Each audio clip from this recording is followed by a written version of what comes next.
We've got Ray Aikens with the Athens Youth Football League sitting here in studio. We've got in-studio guests, Tim. Good job, man. We're normally calling, getting folks on the phone. Here comes another one. Man, we appreciate you coming in and joining us. We appreciate you coming in, Ray. No, we do. It's my honor. Thank you guys for doing it and being such a great inspiration to the area for, supporting all the sports that we have here.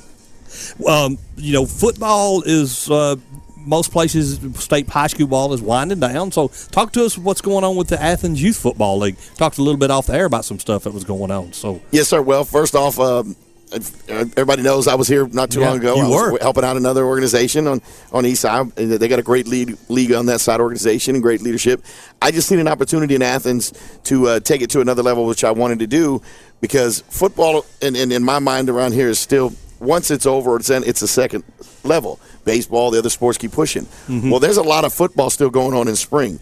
I want to take Athens youth football now, not just to be here to go through a league and go through a season, but also an opportunity as the year turns over to go into tournaments, go to national level, start competing in a more of a, let's put North Alabama youth football on the map in the national level, not just walking around here trying to say, well, I'm in this league and we did this, and I'm in this league and we did that, which is outstanding for our young kids. Yeah. But why can't our kids turn around and go, hey, look at me.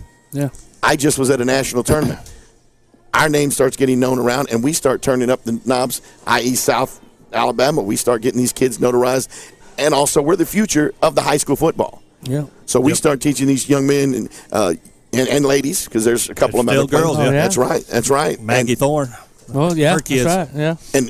And our job at the youth level is to teach them the fundamentals and love the game, so they can get ready for that next level, middle school, high school, and then on to their, the college that they hopefully they go to. And for those that haven't seen that youth football at a national level, it's a big deal. Oh, it is a big deal. I mean, it's a big deal. What they used to call it, the guy's name, he was a former coach. We didn't play under those leagues, those rules when we played. We played just midget football, pee-wee football. Pop Warner, thank you very much. Pop Warner League is national, and with their national rules, and those tournaments got huge. Probably still do. So you bringing that up, right? Is that so? Do y'all have to be in a particular league? Association? No, not at all. Actually, on a lot of the national levels, you're getting your team out, you're getting your name out, and you're actually going to, I'll be honest with you, we've got a group right now. I know season's over for youth here.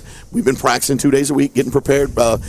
Actually, we've got 3 different leagues represented on this team from the North Alabama area. We'll be going down in Thanksgiving to Biloxi, Mississippi, playing in a national King of the Coast championship. That's fun. And cool. I'll be honest with you, working hard with these young men, we're going to put a name on the map for North Alabama the first time in. That's awesome. So have y'all chosen a name? Well, actually, we took away from any regular organization. We're called Alabama Savages. Oh. We actually have the logo with the Indian, because a lot of our Indian hairdo with the Indian with the headdress, and it's got it. And we're going to call ourselves Savages. We're going to step down with that when this association with Athens Youth, and so privileged to be able to be part of it, helping run it to its future. So now, is it still weight limitation rules, age rules? No, this one's wide open, sir. Wide open. Wow. Okay. I like that. I mean, what are the ages again? Our ages will be, it's actually on a group of about 10 years and under. They call it 10U. Okay. So, and these kids, then they go by last May 1st. So every kid you're going up, there's usually a 10 or 9, 10, 11-year-old, depending on their birth dates. Yeah. Right. And it's there's some good-sized kids over there. It's not like it used to be. Well, let me ask you this. So, with all the last few, several years now, really, at this point, with the CT and all the, different concussion stuff going on, and parents seemingly not wanting their kids to play football. Have y'all seen a decline? I wouldn't think so. Maybe, hopefully, around here, but. Well, again, I'm new to the area. Even I'm an Alabama boy from Huntsville area. My family grew up here. I was in the military and away for a while. That's right. So I've seen it actually take a toll. It's under attack because of things like that. But I don't think anybody's took the opportunity to see actually the upgrade of the equipment, the new things that they're coming out. Some of these helmets for these young men are as good as some of the NFL helmets. Yeah. I mean, the Speedplexes, the Vistas, all of those. And my thing always was, too, there's not – I mean, we've all seen youth football. Obviously, you're around it all the time, so you would be able to answer this more so than us. But I've never seen just such a big hit in a 19-year-old game where a concussion was going to be laid out. Right. I mean, I guess it happens. Well, there might be one of those. My thought process then, if you'll watch, it's kind of like soccer too. The actual harder contact is when they hit the ground, like they don't control their head, and it's the head hitting the ground. A little bit. Yeah. To me, that's more of where I see the injuries as a coach. Yeah.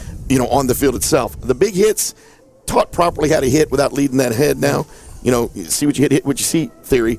You get those kids getting their head through, you'll be fine. And I don't see as many of those larger injuries now as I do nowadays, where you got more muscles or pulls or tears, because these kids are working out a lot more than they used to. There's a lot more equipment and a lot more things they can train with compared to before. Yeah, absolutely. Right. Well, and basketball actually has more concussions than football do. Yeah, when we vaccinated our children, the first thing the doctor asked us was, will they be playing basketball? Because there's more blood shared from person to person on the basketball floor than there is in baseball, football, or anything else. So it was vaccinated them against hepatitis. I played all sports in high school, and most of mine severe injuries came on the court. Come on, 68 stitches right here, man. 68? Yeah, inside and out. What'd you do, run to the wall? I was going for a layup, and Mr. Steve Bailey from Elmont went up under me and laid me out.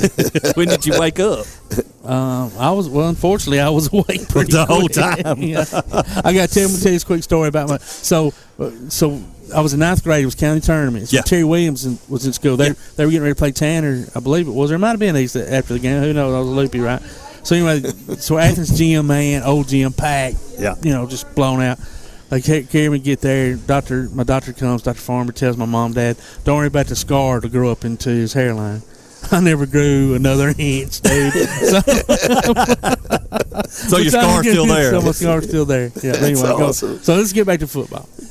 Yeah, and again, I'm looking at it now with Athens, the opportunity that's been risen and given to me, and I'm so blessed to be able to get the support of Mr. Winters and Kenny Winters, who you guys know really supportive of the youth here in the area, and his crew over at Athens football, the youth football area, allow me to come through and I want to put a charge into it. What I mean by putting a charge into it is now I want to make it to where, because there's some kids that don't want to play basketball, there's some kids that don't want to do things.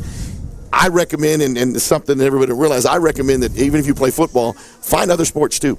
Because as a young athlete, you can't stick to just I don't think you should specify in just one sport. It's changed so much since we were young. Now everything is so streamlined. But, I agree.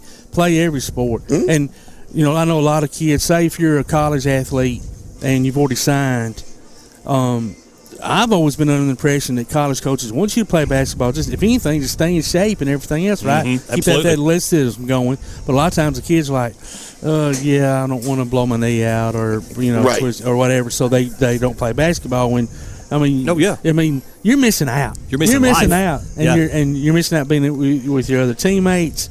And possibly winning, whatever it might be. Keep playing. But keep playing. Yeah, you're right. Keep playing. And the group age I've got usually the 12 years are under 7th grade, 6th grade and below. So with that, I'm not sure that any of them all actually know what sport they'll play when they get older. True. No, so absolutely I always tell our kids, especially if they love football, hey, go to the wrestling team. You know what? If you don't like wrestling, there's basketball starting. If you don't like basketball, track's starting.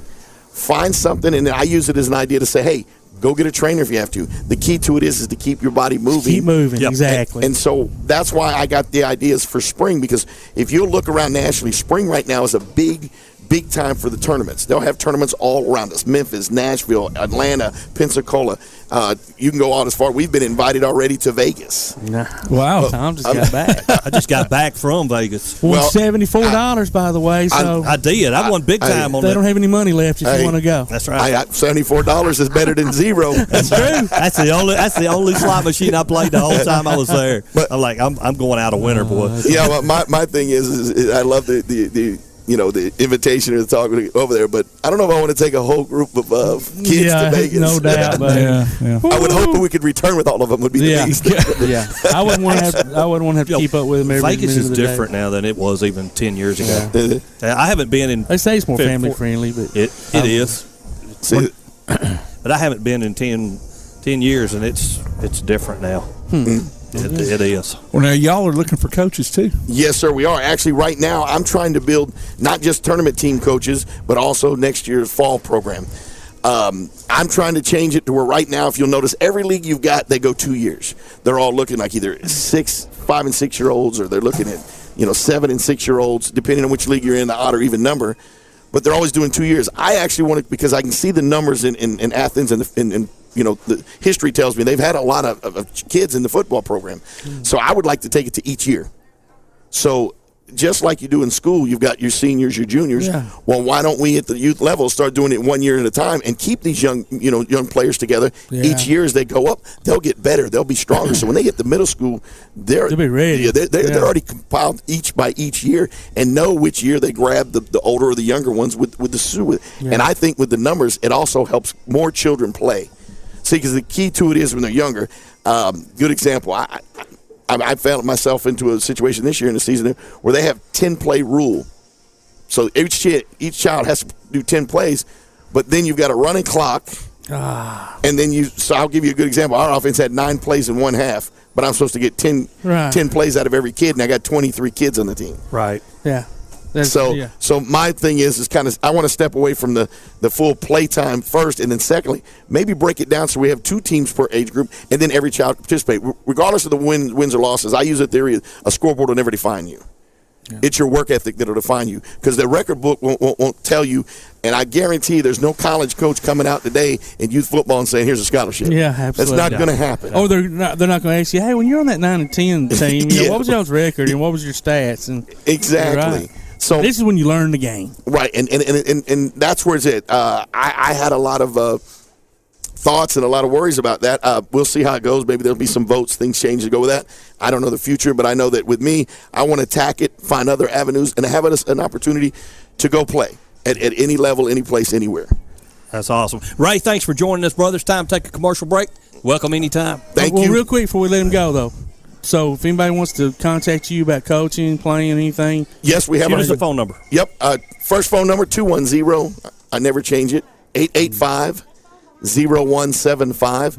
That's a direct line to me. And I would love to talk to any one of y'all that like to coach, anybody that like to get their child signed up. We also have our Athens Youth Football Facebook. So you can go under Athens Youth Football, Facebook there. You can message us. You can give us a note. You can, heck, send us a picture. I'm okay with all that. And then we also have Athens Youth Football, the AthensYF.com, and it's on our Facebook. We're getting that, the website, I'm sorry. Yeah. We're getting the website going right now, and it's actually going updating. We're starting to work on the things, and the contact's on there. The flyer's out on both places. I don't have any with me. I should have got some printed, where it's actually showing all the age groups, everything we're going, the contact, and the situations with it. I've already gotten 3 phones. Got another appointment at noon with a coach. Good example, former head coach is going to come out and coach our 12Us already. And then I've got a young man who played college wide receiver, him and his father from Athens. And he's going to actually talk about coming out and coaching our 7U, him and his father. Excellent. Well, thanks, brother. Appreciate it. My honor always. Thank you, guys. Best of luck. Ladies and gentlemen, Roll Tide. Time to take a quick break. You're listening to Applebee's Tailgate Talk on WKAC, the Big 1080.